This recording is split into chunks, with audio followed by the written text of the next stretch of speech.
Hello, everyone, and welcome to the Centurion Leadership Battalion podcast, your source of accountability, inspiration, and motivation to become your best and reach your fullest potential every day. Our motto, it's simple: to use our determination to crush our everyday leadership tasks so that we dominate in our delivery of services and products to our clients and achieve victory and personal growth, profitability, and creating environments for those around us to prosper. Let's get this show started.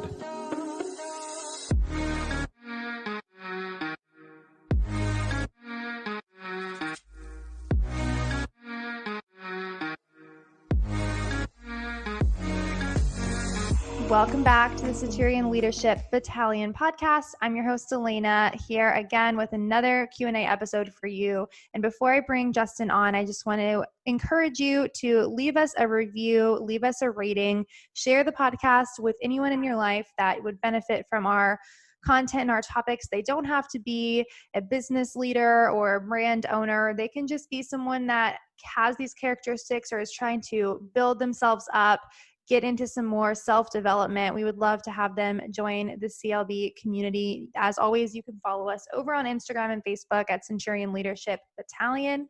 And we would love to build a little more with our ratings and our reviews. And I want to introduce today's topic, but before that, I want to thank everyone who voted for food service partners in the Georgia Business Journal Best of Georgia competition.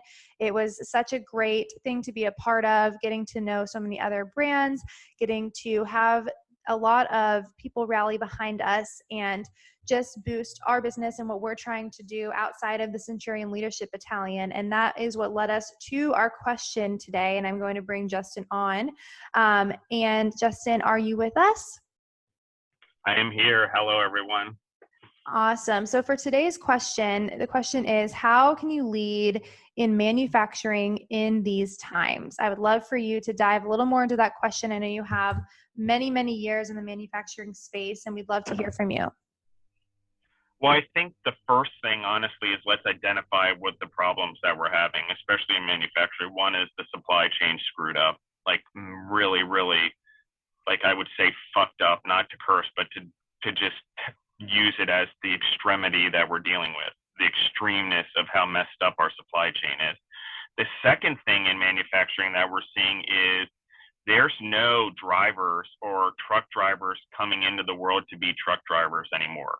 So on top of a messed up supply chain, we have a distribution chain that's got more than enough trucks, but not enough drivers. And so there's that. And then the third thing is what do we do about labor during this time when the government's still continuing to pay people enough to make it worth staying home versus coming to work, regardless of offering, $8,000 bonus, sign-on bonuses, and $18, $20 an hour minimum wage now, for these companies. So I don't offer the bonuses, but I do know other companies do. And I try to hold my pay structure as much as possible and make it more value-based and purpose-based and leadership-based, where we're gaining people bumps in the road, little increases, as we can try to grow things, at least in Georgia. And eventually we'll be implementing more of it across the whole company to help deal with these times. The problem is there's not enough labor. So if you're trying to get more labor, you're trying to get blood out of a stone. In some cases, that's what it feels like. How do you do it? And really, it's how do you lead in manufacturing during hard times? You've got to promote leadership in a way that you've never done before. You've got to make sure the staff that you have, regardless of what you feel they have or don't have, you've got to go to a growth mindset, and you've got to grow every individual, regardless if they're only 3 days. You've got to put the time in, even if they might leave, because the leadership in your building with limited amount of staff, that's the difference. And that's why this podcast, one of the reasons we're doing it, not only for the world, but also so it can be reflected back into FSP to the employees. So I'm giving one message. They're hearing the same thing as everyone else. They just already have 2.5 years of experience in Centurion leadership and 23 years experience under leadership strategies like these. I wouldn't say similar to this, because our leadership strategy as a company, as FSP, and mine personally, regardless of my beliefs, has 100% had to change during COVID, during the hard times. Way back when we had the real estate crisis, we changed as a company. You heard on a previous podcast about me going back to graduate school. That was one of the reasons. I had pivoted and dodged all of those things to keep us afloat, but I needed to grow more for the next thing. And the next thing, which happened to prepare me, which we talked about experience in the last podcast, was because of that experience, I was prepared for what's happening now in the hardship. I went to school. I learned about international problems. I learned about international food trade. I learned about how food, beverages, alcohol, everything moves across the globe when I did the one MBA program. That was my focus. And everyone else were country and school and books absolutely was doing that too. I was also integrating myself into every kind of thing I could with every professor from every university we were a part of to try to get the information that I could get. Their readings, studying them, you don't even have to contact them anymore. Their publications are out there, whether they feel about the supply chain in India, what's going on with food crisis, and wherever you can find this stuff. And so back to what I'm talking about is if you're going to lead through hard times, one, you've got to go expose yourself to the world and gain experience like we've talked in the last podcast. And we will continue to talk about experience and exposure in different ways in new podcasts. But the important part being is that I was prepared in the best way that I could be. Okay, it happened. What do we do? What's the situation? How do we pivot? Honestly, how's the government handling it in this case? And what does that mean for us? So, it also means that we are exposed to something that we have employees that may get sick and pass away. That's hard times. That doesn't make people want to come to work. So how do you do it?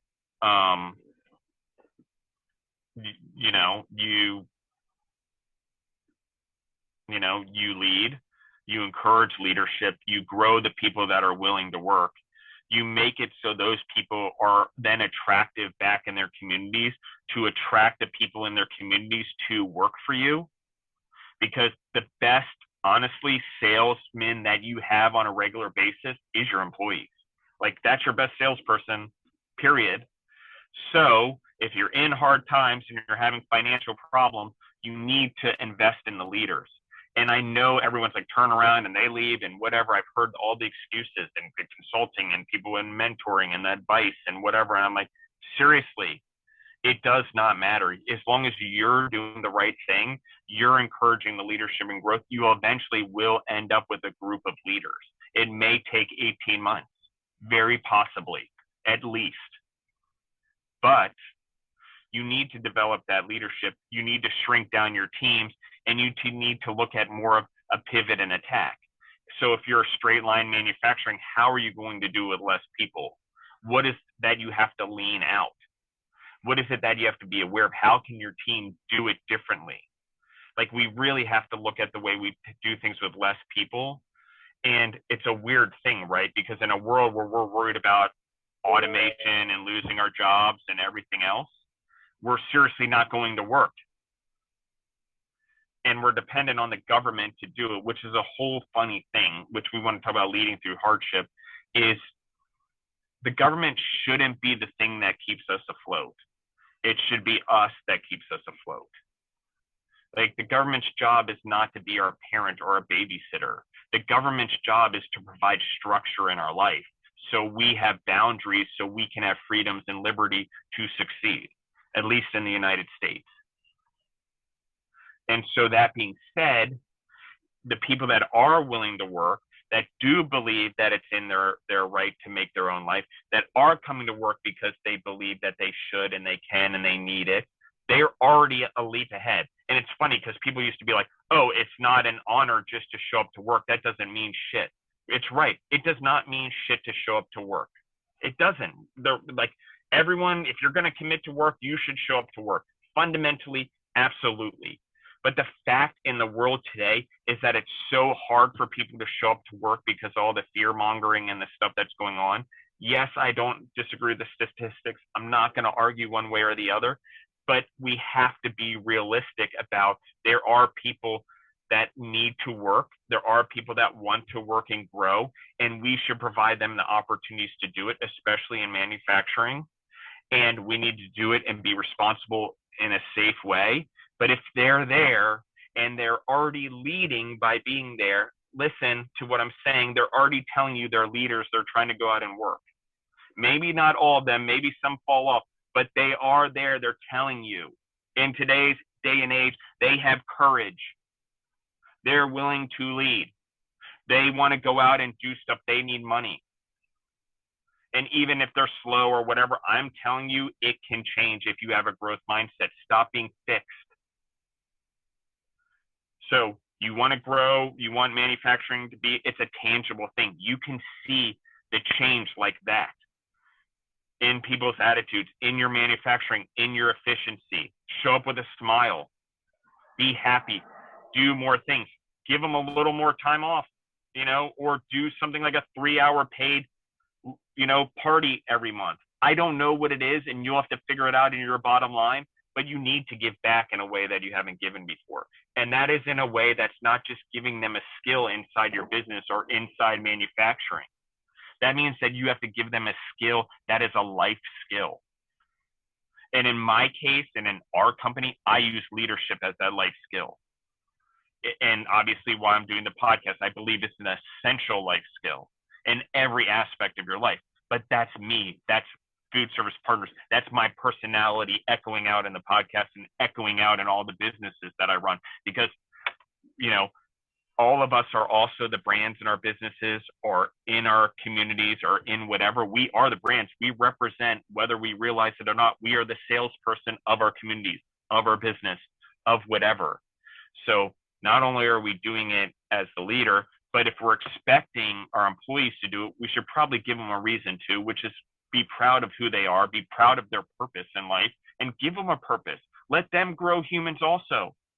Not just like we do children, but grow humans. Let them lead and learn how to lead, and let them feel that they have purpose and love and kindness and care in their life because they're able to give something to someone. Like, that's what it is. Like, we've lost the whole thing. We jump around jobs so much. We're behind like phones. We don't. Love means something different. We've changed definitions of words. We've eliminated definitions of words completely. And so I get all of it, and I get the social unrest and the structure and the thing and the speaking up and leading 100%. But I also get that we still have to have an economy, and we still have to go to work, and we still need manufacturing as our core business in this country and in every country. If you want to protect your country, you need farming and you need manufacturing, period. You give entirely those things up, you're vulnerable to anything. And I don't care what kind of peaceful world we think we live in, there is always someone that will be born today, tomorrow, whatever, that's going to be a narcissist or a dictator or whatever, that has a different point of view that maybe hasn't even been born yet. So how do you defend against that? You start with educating and leadership, in my opinion, and unconditionally loving the human, which means growing that human. And we'll do a podcast on leading with unconditional love for sure, because I recently just did a post on it, and I feel like it's important right now in the world that we're in. But leading is growing the human and letting them be leaders in their lives, leaders in their community, and let them echo and glow that leadership, especially after a year or 18 months. They're going to be a beacon of hope, a beacon of promise, a beacon for your business, for your clients to come to, for new employees, for suppliers, even the hardship. Everyone's having a hard time. Like, shit, bills are hard to pay all the time. We get in half the supplies we need. We run into a bill problem. It's a freaking juggling act right now. And any given day, Food Service Partners has millions of dollars out there. It's basically at loan to whoever's it at right now, because that's basically, in order to survive right now, we basically extended ourselves, because I've had to do it vertically to grow our business and bring in the employees and grow the people. That's what it takes. How much risk are you willing to take? Well, the risk is for survival at this point. So if you're a manufacturer and you're in blue collar business, your job whether it's a restaurant, whether it's whatever, is more important now than ever. Whether it's a farmer, which I won't call manufacturing, but it is industrialized. It's important right now, more important than ever, because it is our defense. It is how we build moral character through experience, because there's nothing like seeing things tangibly completed. You know, it's why Disney World, Walt Disney puts someone in the costume. Every employee has to take time at a park in the costume once a year for one day. They need to experience what it's like. They need the grounding. So you need to go back into your manufacturing. You need to get in there with the employees, start experiencing some of the hardship, seeing that you're there with them, start cleaning the toilet, start doing whatever you can do, fill the gaps. And they're going to say, no, sir, no, boss, I got you, whatever. Nope, I expect you guys to do it. I'm going to do it too. You're going to work weekends. I'm working weekends too. Yeah, shit, I don't have fucking time to work weekends, you're saying, and I have my family and everything. You're going to have to make it work, because I guarantee you, your family and whoever in your life right now, 2 years from now, are going to be that much more grateful to you. I grew up with a father that traveled around the world, you know, catering airlines. That's how we got in the food business. That's why we're in the food business. He went and did that, from Marriott to Caterer, all over the world. He was gone most of the time. It fucking sucked. As a child, like, why is my dad on the road all the time? But the benefits I have now, the benefits my family had, you know, up until that point, was awesome. But what I also learned from that, and that is that he was totally subject to someone else, totally subject to a different board of directors, totally subject to how the business was run by everyone else's opinion and the public and the shareholders. Great, that's the business. So when shit hit the fan and he had to figure things out and food service partners started, I learned that it's much, much, much better to lead your own life, to lead the life that you want. Even if I have to go work for someone else, I get to choose. And I would rather be poor plumbing than rich and unhappy in all my relationships. And so that being said, I just combine the two. I get to be a blue collar person. I work hard in manufacturing. I have white collar businesses. I get to be whatever I am, but I'm not above any of it. And white collar, blue collar, it doesn't matter to me. I believe that the people that are in the manufacturing that are leading today, that are showing up to work, those are your white collar leaders of the future. It's not the person coming out of school anymore.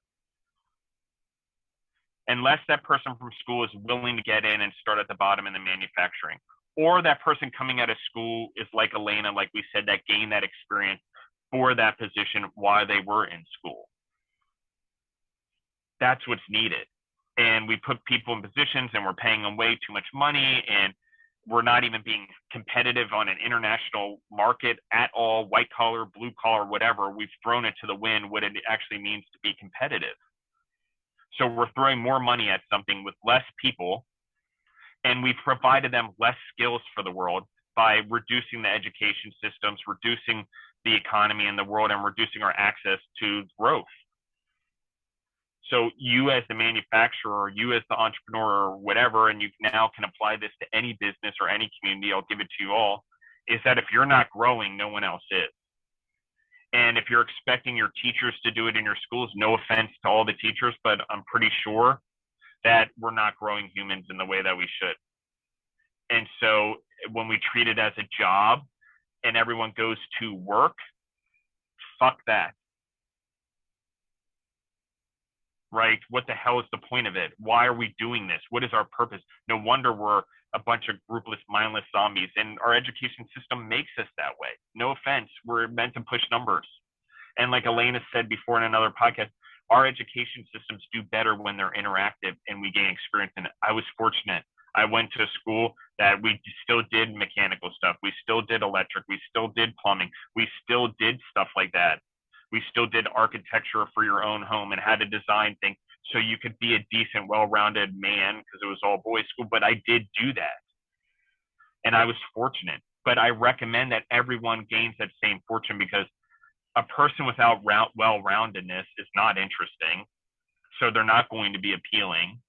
And so if you want success in someone's life, or even your kid's life, or anywhere in your business, you've got to promote them to be more attractive. And you can be like, oh, that person's so ugly, fugly, that they'll never get anyone. Bullshit. We as humans think looks matter. Looks are an indicator. We don't actually grasp onto them other than what matters. We actually grab onto looks, whatever. We create love. We then, oh, that person's so beautiful. They must be beautiful on the inside. But reality will tell you that the relationships that last, that the people that have long-term love, that have long-term friendships have confidence. Confidence inside and outside those relationships, inside and outside their businesses, inside and outside of that. And that comes from leadership. And I'm on a little bit of a tangent. I don't know why. But my point being is that wherever it is in your life right now, these hard times justify leading and getting outside of yourself and stepping up and doing it. I don't love, you think I want to like tell the world all my issues and get on a podcast and do this? You know, I guess I do. It's my purpose. But at the same time, I have other things that I could be doing with my family, with my business, whatever. But I'm doing it because I believe in the greater good. I believe in a higher purpose. I believe that each human is here for a set period of time because that is what we're supposed to do. That if we live forever, we lose the fact that we're supposed to grow another generation. And that we may not like the divine design and all of it, nature or God, however we want to look at it, but its purpose is that fundamental fact. And if we look at our purpose as all animals, all humans, all beings is reproduce, reproduce, reproduce, that is our basic primal purpose. But what is the greater purpose as the higher being on the planet, the highest being? And if we want to look at it as being a higher being, it means what is it spiritually we're trying to get to? And so for every human, it is purpose. Whether you go to psychology or not, everyone's always trying to make sure you understand what your life is worth and what value you're trying to gain out of, so you have a good meaning of life, so you have peace of mind. So how do you do that in manufacturing during the hard time? You give people more than they've ever been given before in the business world during this time. And that's love. That's leadership training. That's life skills. That's friendships. That's caring and empathy and open heart policies like you've never seen before. And it's really, you know, more than ever right now, I will tell you personally, from Justin Bizzarro's standpoint, there is way less time and room for Justin Bizzarro in this world right now than ever before. And that's interesting because I'm out here doing a podcast vocalizing my voice to thousands of people potentially. But what I'm telling you in this experience in manufacturing, in life, is you need to put yourself at the bottom. And the hierarchy has switched. I may be at the top as the leader, but I'm actually at the bottom. I need to make sure everyone is comfortable, and I need to fill the gaps. Problem, clean the toilets. Problem, I will paint a wall. Yes, I have paperwork and emails and all the things that I'm responsible to everyone through. I do not neglect those. I do not neglect one for the other, but I am aware that I can be efficient with my time. I can be efficient with my people, and I can go lead. And by leading, go cleaning toilets, and leading by go painting, and leading by picking up cigarette butts, and leading by go out and manufacturing in the kitchen. I'm actually encouraging everyone else to do it. The fucking owner's doing that. You should hear the employees. He's the owner? What? Like, it is a total fucking shock that I'm out there on the manufacturing floor, or I'm in the podcast studio, or that I'm wearing jeans and fucking Air Jordan and a t-shirt to work. I'm a normal dude because that's what it takes right now. Normalcy, consistency, being a normal person, being myself, being true to who I am in a world that's trying to make us all universal and follow a universal system to try to get everyone to be healthy. Guess what? Health is not universal. Communism proved that. When you feed everyone bread and fucking potatoes in the same diet, plant-based, not plant-based, it's not going to fucking do well, and people are going to starve when you have a famine. You can't be reliant on one thing. So manufacturing, again, more important than ever. Grow your business. Diversify your employees' knowledge. Gain more entrepreneurs, get into manufacturing, go out there, take over these blue collar jobs, Start a trucking company. Their trucking is struggling right now. Start a supply chain company. Figure out how to fix the system. That's what I'm doing, vertically integrating, leading the employees. Maybe I'm wrong. Maybe 10 years down the road, everybody like, oh, you see, Justin, he got on the podcast, he was wrong. Fuck it. At least I'm moving forward. I don't care. As long as everyone's growing and people are growing in the business. And we all need to do that. And I'm saying it like, and I'm wound up and I'm passionate because I don't see how else we're going to survive. And I'm not talking about survival like as death. I'm talking about survival of an economy. I'm talking about survival of freedom. I'm talking about survival of our food systems. I'm talking about survival of the health in our food systems and the access we have to diversity in health. And I'm not talking about bio whatever and pharmaceuticals. Like those are all great. Those are all quick ways to get things resolved and to provide to solve a problem that we created through poor dieting, poor exercise, poor health, poor leading in our own lives, all those things. So what skill am I saying? If you want to do well, how do you lead through hard times? Give people the leadership skills to lead themselves through their own life, to be healthier, to be less dependent on other people like the government so they can lead the life that they want to lead, so they can have control over their life in the way that they can. And it's a funny thing. We really have no control over our life. But when we learn to lead ourselves, we certainly influence our life greatly. And so that's where I'm going to leave it, is that teach people to influence their life greatly and lead in their own life. And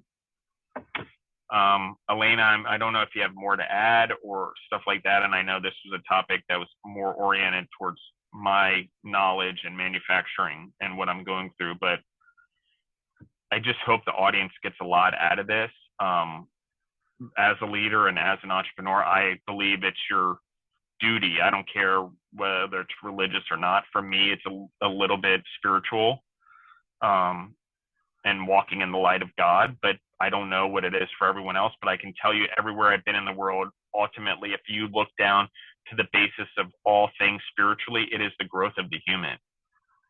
And it's also what comes next and why we need to do now to support the benefit of what comes next. Next generation, regeneration, I don't care, reincarnation. Look at it. It's growth of the human. It's growth of the world. It's growth of our planet. It's a huge responsibility. And I'm sorry I keep going. I said I was going to let Alaina talk, and I just talked over her. So Alaina, go ahead.